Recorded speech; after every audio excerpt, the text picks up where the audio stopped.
Friends, welcome back to our channel Chinki చిన్న. ఈరోజు మన వీలాగ్లో చాంగడ్డ పులుసు ఎలా చేసుకోవాలో చూద్దాం. ఇక్కడ నేను చాంగడ్డలు ఉడకపట్టేసుకున్నాను. ముందుగా ఇక్కడ ఆనియన్ టొమాటో కట్ చేసుకున్నాను. ఇది పులుసు కాబట్టి మనం చింతపండుని నానబెట్టుకోవాలి. సో అదే ఇక్కడ నానబెట్టుకున్నాను. సో ఇక్కడ ఫైనల్లీ మనము పోపుని యాడ్ చేసుకున్నాము. ఇక్కడ ఆనియన్ టొమాటోస్ కట్ చేసుకున్నాము కదా, సో నేను అదే ఇక్కడ ఫ్రై చేసుకుంటున్నాను. ఇక్కడ మనకి బాగా వాట్ చేసిన తర్వాత మనం ఇక్కడ చింతపండు పులుసు ఉంది కదా, ఇక్కడ దీంట్లో నేనేం చేస్తున్నానంటే ఉప్పు అండ్ ఇంకా పసుపు, కారం దీంట్లోనే మిక్స్ చేసేసుకుంటాను.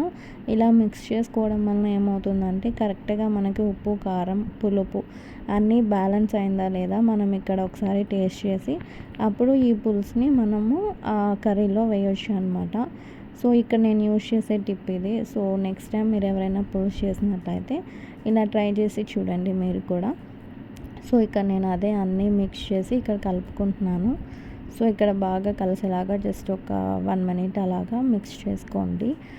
మనం ఇందాక ఫ్రై చేసుకుంటూ ఉన్నాం కదా ఆనియన్స్, టొమాటోస్, దాంట్లో ఈ మిక్స్ చేసిన పులుసుని యాడ్ చేసేసాను. సో ఇప్పుడు మీకు ఎంత క్వాంటిటీలో పులుసు కావాలనేది సో మనం దాన్ని పట్టుకొని వాటర్ యాడ్ చేసుకోవాలి.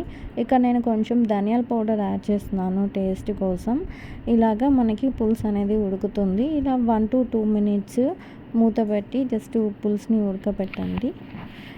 ఇక్కడ నేను పుదీనా, కొత్తిమీర, కరివేపాకు వేసుకుంటున్నాను. పులుసు కాబట్టి ఇవి వేసుకుంటే కొంచెం టేస్టీగా ఉంటాయి.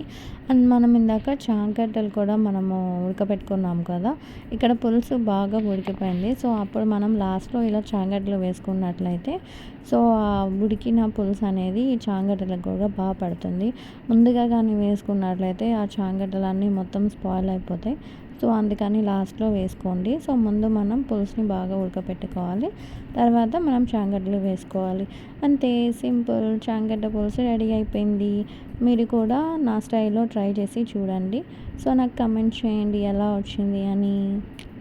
Thanks for watching my channel. Bye bye.